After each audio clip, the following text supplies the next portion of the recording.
اگلی بار بلایا جائے گا، تو لہٰذا ہم نے اس کے لیے بہانے تلاش کی. اور پچھلی مرتبہ میں نے 3 بہانے آپ لوگوں کے سامنے رکھے تھے، جس سے پہلا بہانہ تھا کہ اللہ رب العزت معاف کرنے والا غفور رحیم ہے، لہٰذا اللہ چونکہ معاف کرنے والا ہے تو یہ گناہ کے لیے دعوت ہے ہمارے لیے، لہٰذا ہم گناہ کریں گے. دوسری وجہ ہم نے دیکھی تھی میرا جھوٹ بولنا اور کہنا کہ میں تو مذاق کر رہا تھا. تیسری وجہ ہم نے دیکھی یاد رکھی گناہوں کی یاد رکھی جو بہانے ہم کرتے ہوئے غیبت کرنا اور کہنا میں تو یہ بات اس کے منہ پہ بھی بول سکتا ہوں. اور پھر ہم نے تینوں کا حل دیکھا تھا کہ اللہ اگر غفور رحیم ہے تو اس کی پکڑ بھی بڑی سخت ہے. دوسرا مذاق میں جھوٹ بولنے کے تعلق سے ہم نے دیکھا تھا اللہ کے رسول صلی اللہ علیہ وسلم نے سخت وعید کی اور شریعت نے مذاق کی اور ہنسی مذاق کی بالکل اجازت دی، وہ بھی ہم نے دیکھا. تیسرا ہم نے دیکھا کہ غیبت تو میں اس کے منہ پہ بھی کر سکتا ہوں، تو ہم نے دیکھا تھا کہ پھر منہ پہ ہی کرو، اس کو دوسروں کے سامنے نہیں بول سکتی، کیونکہ منہ پہ کرنے میں اس کی اصلاح ہو جائیں گی کہ بھائی میں نے ایسا دیکھا، آپ نے فلاں چیز ہے، تو ایک الگ بات ہے وہ آپ کو ان پرسن جو ہے جواب دے دیں گا اس کا اور آپ غیبت سے بچ جائیں گے. بہرحال آئیے آگے بڑھتے ہیں. آج ہم وہ چوتھی وجہ دیکھیں گے جو گناہ کرنے کے ہم نے بہانوں میں سے ایک بہانہ بنا لیا، اور چوتھی وجہ یہ یاد رکھیے لوگوں پر تہمت لگانا اور یہ کہنا یہ تو ساری دنیا بول رہی ہے. لوگوں پر تہمت لگانا اور یہ کہنا کہ تو ساری دنیا بول رہی ہے، مطلب میں تھوڑی اکیلا ہوں، سب بول رہے ہیں. جیسا مثال کے طور پر دینی حلقوں میں لے لے تو وہ جماعت جو ہے گمراہ ہے، میں تھوڑی بول رہا ہوں، ساری دنیا بول رہی ہے. فلاں لوگ تو جہنم میں جانے والے، میں تھوڑی بول رہا ہوں، ساری دنیا بول رہی ہے. لیکن جہنم میں جائیں گے اس کی دلیل کیا ہے؟ ان کے غلط ہونے کی، فتنہ ہونے کی دلیل کیا ہے نا؟ ان کے حق سے ہٹ کر ہونے کی دلیل کیا ہے؟ نہیں، ساری دنیا بول رہی ہے نا، تو ساری دنیا میرے لیے دلیل ہے. وہ آدمی تو جھوٹا ہے، دلیل کیا ہے؟ ساری دنیا بول رہی ہے وہ جھوٹا ہے.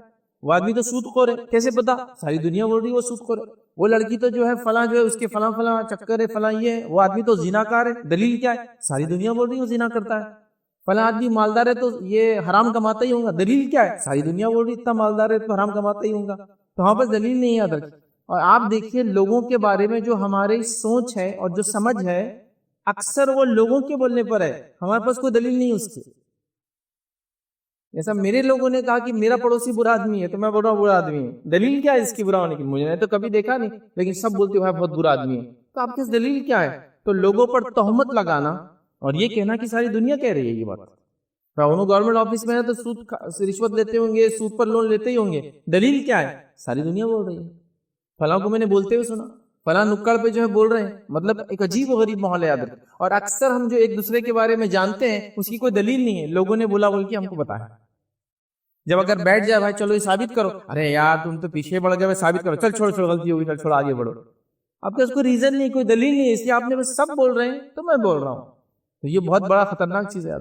جبکہ آپ کسی کو جب تہمت لگاتے ہیں تو یقیناً آپ کو اس تہمت کو ثابت کرنا پڑے گا، یقیناً آپ کو اس کی دلیل بھی پیش کرنا پڑے گی. شریعت میں تو کچھ تہمتوں پر دنیا میں سزا دی گئی، صرف لگانے والے پہ جب اس نے بولا تو اس کو سزا دو اگر اس نے ثابت نہیں کر پایا اس بات کو تو. اور ہم لوگ جو ہے بآسانی یاد رکھیں، خاص طور سے یہ بات خواتین کے اندر ایک دم عام ہوتی ہے. یاد رکھیں، مطلب ٹھیک ہے مرد ہی بول رہے ہیں لیکن مردوں میں ایک جذبہ ذرا ہوتا ہے، وہ یہ ہوتا ہے کہاں سے معلوم ہے تیرے کو، ہے نا؟ تو آدمی تھوڑا سا جھجکتا ہے. خواتین میں تو ایسا ہے کہ ہر دوسری خاتون سب سے سچی ہے، مطلب اتنی سچی ہے کہ اس نے جو کہا اس کو آگے بڑھانا ضروری ہے، ایک دم سچی ہے وہ. ان کی لڑکی کا رشتہ نہیں ہو رہا نا، چکر ہے اس کا، بس اب اس کی چکر ہے. دلیل کچھ نہیں ہے. انہوں نے بولے نا، جب وہی عورت آپ پہ الزام لگاتی تو پھر آستین چاہ کے شروع ہو جاتا اس سے، ایسا کیسا بولتی وہ، میں نکل کے دیکھتی اس کی چھوٹی مروڑتی پکڑ کے، تب ہو جاتا. لیکن جب دوسروں کے بارے میں بولے سب سے سچی ہے وہ، اس کو ٹرانسفر کر دیا. نبی اکرم صلی اللہ علیہ وسلم نے ایسے لوگوں کے بارے میں جو اس طرح سے تہمت لگاتے دو باتیں الگ الگ روایتوں میں فرمائی. ایک روایت میں دیکھیے یہ الفاظ آپ نے فرمایا ابو داؤد کی روایت، اور کہا کسی انسان کے گناہگار ہونے کے لیے یہی کافی ہے کہ وہ سنی سنائی باتوں کو آگے بڑھا دے. ایک انسان کے گناہگار ہونے کے لیے یہی کافی ہے کہ باتوں کو سنے یا سنی باتوں کو آگے بڑھا دے. دوسری روایت میں آپ نے فرمایا، صحیح مسلم کی روایت ہے، ایک آدمی کے جھوٹا ہونے کے لیے کافی ہے سنی سنائی باتوں کو آگے بڑھا دے. تو ایک روایت میں کہا وہ آدمی گنہگار ہے جو سنی سنائی باتوں کو آگے بڑھاتا ہے، دوسری روایت میں کہا وہ آدمی جھوٹا ہے جو سنی سنائی باتوں کو بڑھاتا ہے. اس سے پتہ چلا کہ دو چیزیں ایک آدمی کرتا ہے جب وہ سنی سنائی باتوں کو آگے بڑھاتا ہے، ایک تو وہ جھوٹا ہو جاتا ہے، دوسرا وہ گنہگار بھی ہو جاتا ہے. بھائی اگر آپ ایسا بولیں گے تو دنیا میں بات ہی نہیں کرنا، کبھی ہم بات کرو با دلیل، پھر آپ کے ریزن ہونا. اور اگر کسی کے بارے میں ایسی بات ہے جو برائی کی ہے تو پھر اس سے کرو جس سے امید ہے کہ اس کی اصلاح ہو سکے. عوام میں نہیں کر سکتے، پھر غیبت ہو جائیں گی. میں اگر کسی بھی انسان کو پکڑ کے بولوں یار وہ آدمی تو جھوٹا ہے تو یہ خامخواہ کی چیز غیبت ہے. لیکن اگر میں جانتا ہوں یہ اس کا والد ہے، یہ اس کا بھائی ہے، یہ اس کا سرپرست ہے، یہ اس کا ذمہ دار ہے، یہ اس کا عالم ہے، یہ اس کی اصلاح کر سکتا ہے، تو میں اس کو بولوں گا. ہاں کسی انسان کو اس کے جھوٹ سے دھوکہ نہ ہو بول کے بھی میں پکڑ کے بول سکتا ہوں اس سے کوئی تعلقات مت کرو، اس کے بارے میں مشہور ہے وہ جھوٹا، وہ ایک الگ بات. لیکن پبلکلی عوام میں مائک پر مسجد میں ایسا اس کے بھونگے سے اعلان نہیں کر سکتا ہوں. یہ سب چیزیں میں جس سے تعلق ہے اس کو میں بولوں گا اس کی اصلاح کے لیے. تو ہمارے پاس یہ بہت کامن ہو چکا ہے، کسی پر بھی الزام لگانا اور لگا کر کہنا اس کے بارے میں لوگ یہ کہہ رہے ہیں. جب ہمارے پہ یہ بات آتی ہے تو یاد رکھیں پھر ہم بوکھلا جاتے ہیں اور پریشان ہو جاتے ہیں.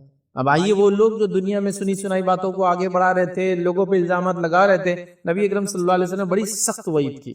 یہ اللہ رب العزت کا فضل جود اور کرم تھا کہ یہ باتیں اس نے ہم کو بتا دی اپنے نبی کے ذریعے تاکہ ہم اس سے بچ جائیں. اور اس حدیث کے اندر الفاظ یہ ہے کہ اللہ کے رسول صلی اللہ علیہ وسلم کو معراج کروائی گئی، اور جب معراج کروائی گئی تو آپ کو جنت کا سفر بھی کرائے گا اور جہنم کا سفر بھی کرائے گا. جنت میں بھی کچھ لوگوں کو دیکھا اور جہنم میں بھی کچھ لوگوں کو دیکھا. اس حدیث کو رکھنے سے پہلے ایک وضاحت وہ کر دوں، یہ ہے لوگ یہ سوال کرتے جب جنت میں کوئی گیا نہیں، فیصلے کا دن ابھی آیا نہیں، تو پھر کیسے اللہ کے رسول نے جنت میں کچھ لوگوں کو دیکھا اور جہنم میں کچھ لوگوں کو دیکھا؟ یہ اللہ کے رسول صلی اللہ علیہ وسلم نے جو دیکھا یہ ہونے والی چیز تھی جو آپ کو پہلے بتا دی گئی تاکہ امت کو آ کے بتا دے کہ امت ان گناہوں سے بچ جائے تاکہ جہنم میں نہ جائے، اور یہ عمل کرے تاکہ جنت میں جائے. تو یہ غائب کی بات تھی. کوئی سوال کرے ابھی تو روز جزا آئے ہی نہیں نا، حساب و کتاب ہی نہیں ہوا، ترازو لگا نہیں، میزان قائم نہیں ہوا، پھر کیسے دیکھا اللہ کے رسول نے فلاں انسان کو جنت میں فلاں انسان کو جہنم میں؟ یہ ہونے والی بات ان ایڈوانس بتا دی گئی تاکہ امت ان جرم سے ان گناہوں سے اپنے آپ کو بچائے. ٹھیک ہے، تو جتنی بھی روایتیں میں آتا نا میں نے جنت میں یہ دیکھا، میں نے جہنم میں اس شخص کو دیکھا، یہ سب ہونے والی بات ہے، ابھی کوئی گیا نہیں.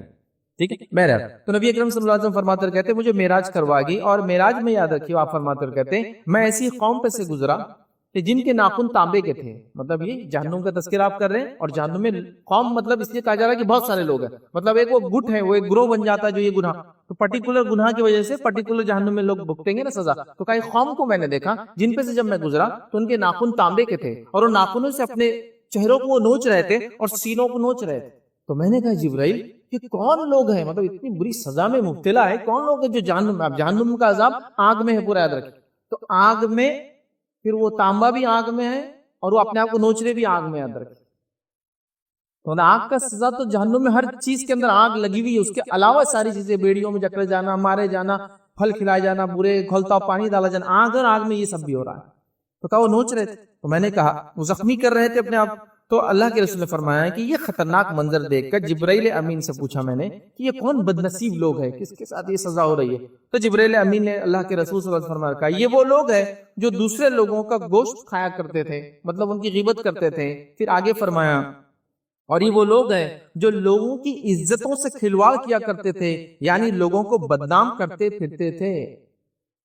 ایک تو غیبت کرتے تھے اور الزام لگاتے تھے لوگوں کے بارے میں، جو ہے ان کی عزتوں کو اتارتے تھے. اب عزت اتارنے کے لیے آپ سمجھ رہے ہیں، یہ تو گمراہ ہے، یہ تو فتنہ ہے، یہ تو جھوٹا ہے، یہ تو سود خور ہے، یہ تو فلاں کہہ دیا، آپ نے اس کو الزام لگا دیا. تو یہ دو کام کرتے تھے یاد رکھیں. اور ہم نے پہلے بھی دیکھا تھا غیبت کے 3 قسمیں ہوتی ہیں. پہلا کسی کے بھائی کے پیچھے پیٹ پیچھے بات کرنا ہے، اس کو غیبت بولتے ہیں.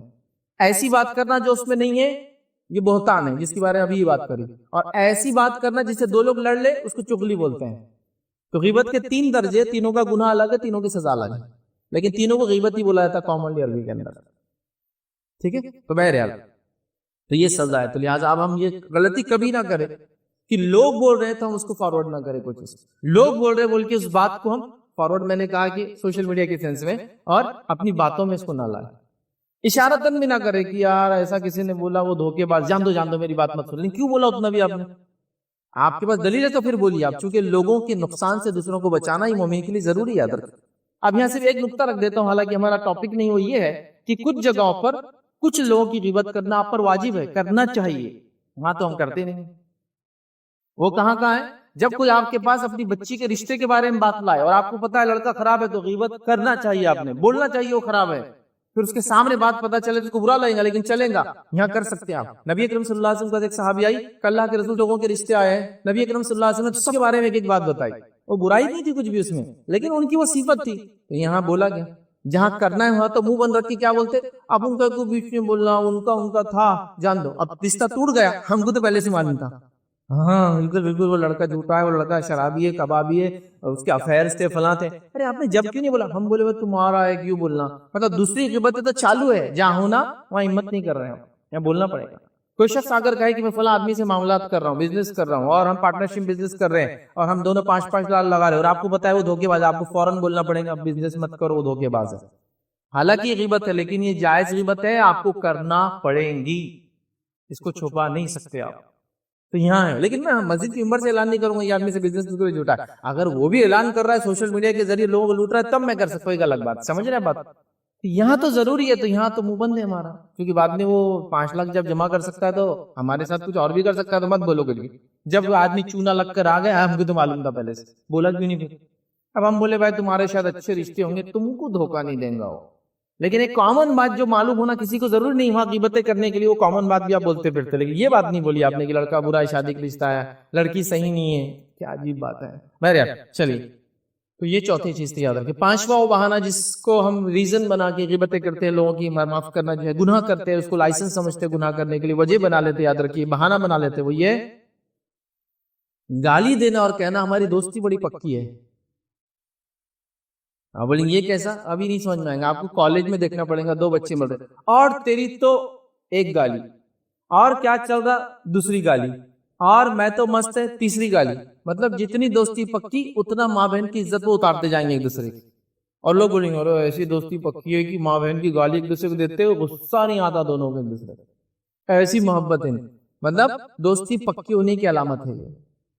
اب تھوڑا سا ٹرینڈ چینج ہو گیا ہے، کبھی کبھار تو گالی وہ انگلش میں تو سمجھ میں نہیں آ رہی، تو اس کو لگ رہا ہے وہ سلینگ ہے، بولنے کا ایک طریقہ ہے، دیتے جاؤ دیتے جاؤ دیتے جاؤ. مطلب اس میں تو اب کوئی مسئلہ ہی نہیں رہا، چونکہ انگلش کی گالی تو گالی نہیں، اس کا گناہ نہیں لکھا جاتا نا، تو وہ تو دینے میں کوئی حرج ہی نہیں.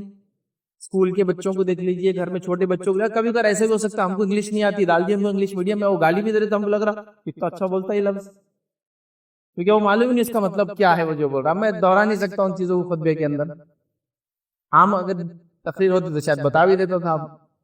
یہ سب چل رہا ہے ادھر، تو انگلش میں گالی دی جا رہی، کوئی دوسری لینگویج میں گالی سیکھ کے آئی جا رہی، فلاں چیز کی جا رہی، لوگوں کو بتایا جا رہا ہے وہ لینگویج میں گالی اس کا لفظ کا یہ معنی ہے، اور لہٰذا یہ ہماری پکی دوستی ہونے کی علامت ہے. ہم بہت گالیاں دیتے ہیں ایک دوسرے کو، پورا ننگا کر دیتے ہیں، اور اپنے آپ کو نہیں اپنی ماں بہن کو ننگا کرتے ہیں، اور یہ ہماری پکی دوستی کی علامت ہے. گالی دینا اور کہنا کہ ہماری دوستی بہت پکی ہے. دوستی میں تو یہ سب چلتا ہی رہتا ہے.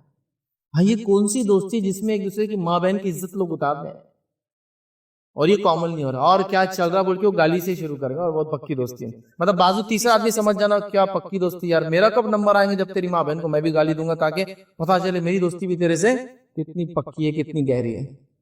عجیب و غریب بات ہے، یاد رکھیے. ٹھیک ہے، تو یہ بہت خطرناک چیز ہے، یاد رکھیے، اور یہ بہت کامن ہوتا چلا جا رہا ہے، یاد رکھیے ہمارے پاس، یاد رکھیے. اور اللہ کے رسول صلی اللہ علیہ وسلم نے، یاد رکھیے، اس بارے میں وعید بھی کی تھی. آپ نے وعید کیا کی تھی؟ یاد رکھیے، صحیح مسلم کی روایت، آپ نے فرمایا تھا کہ بڑے گناہوں میں سے ایک بڑا گناہ یہ ہے کہ انسان اپنے والدین کو گالی دے. بڑے گناہوں میں سے گناہ یہ ہے کہ انسان اپنے والدین کو گالی دے. صحابہ نے کہا اللہ کے رسول اپنے والدین کو کون گالی دیتا ہے؟ ایک دم جینوین سوال تھا کہ واقعی میں کوئی اپنے ماں باپ کو تو گالی کسی بھی حال میں نہیں دیتا ہے. تو اللہ کے رسول سوال ہوا، اللہ کے رسول کون اپنے ماں باپ کو گالی دیتا ہے؟ تو نبی اکرم صلی اللہ علیہ وسلم پھر سمجھا رہے کیسے دیتا ہے. جب تو دوسروں کے ماں باپ کو گالی دیتا ہے تو وہ پلٹا کے تیرے ماں باپ کو گالی دیتے ہیں، یہ تو نے تیرے ماں باپ کو گالی دی. سبحان اللہ. اللہ کے رسول نے پہلے ہی وہ اشارہ کر دیا کہ لوگ ایسی بھی گالیاں دیں گے اپنے ماں باپ. کیا فرمایا کہ کوئی اپنے ماں باپ کو گالی نہ دے، بڑا گناہ ہے. صحابہ نے کہا اپنے ماں باپ کو کون گالی دیتا ہے؟ مطلب اگر کوئی دے بھی تو دوسروں کو ہی دیتا ہے نا. تو کہا نہیں، دیتا ہے جب تو کسی کے ماں باپ کو گالی دیتا ہے، ان ریٹرن وہ تیرے ماں باپ کو گالی دیتا ہے، یہ تو نے تیرے ماں باپ کو گالی دی. کیونکہ تو نے کیچڑ اچھالا، جب تم لمٹ سے باہر گئے تو لمٹ سے باہر گئے. لیکن یہ تو غصے کی حالت میں تھا، یہ تو جھگڑے کی حالت کی بات ہو رہی ہے. یہاں تو مذاق میں جوکنگلی گہری دوستی بتانے کے لیے، محبت کی شدت بتانے کے لیے گالیاں دی جا رہی ہے. اور خواتین بھی اس میں کوئی پیچھے نہیں رہی. اب خواتین نے اردو والی گالیاں تو نہیں لی، چونکہ گالیاں تو انہی کے اوپر دی جا رہی ہے. پوری گالیاں تو دے رہے مرد، لیکن ہوتی عورتوں پر پوری کی پوری. یہ ایک عجیب بات ہے سماج. کوئی باپ پہ گالی نہیں دیتا، بھائی پہ نہیں دیتا، ماں اور بہن پہ دیتا. تو وہ تو نہیں دے رہی، وہ انگلش میں گالیاں دے رہی ہے. پڑھی لکھی خاتون جو انگلش میں گالیاں دیتی ہے، اور ایسی گالیاں دیتی ہے جو کبھی کبھار خود کے لیے ہوتی ہے گالیاں اس، لیکن وہ دے رہے ہیں چونکہ اب تو ٹرینڈ ہے.